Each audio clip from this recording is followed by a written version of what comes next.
আজ টেম্পল সিরিজের ডে 10।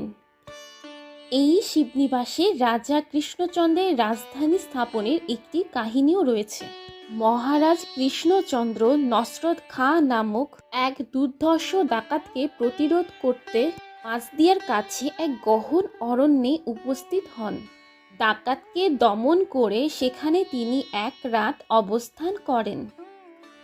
পরের দিন সকালবেলা তিনি যখন নদী তীরে মুখ ধুচ্ছিলেন, তখন একটি রুই মাছ জল থেকে লাফিয়ে মহারাজের সামনে এসে পড়ে।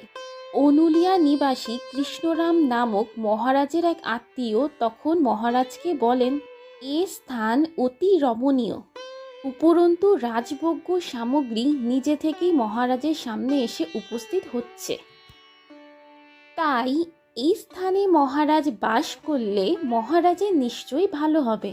মহারাজও সেই সময় বর্গীদের আক্রমণ থেকে বাঁচতে এইরকমই একটি নিরাপদ জায়গা খুঁজছিলেন।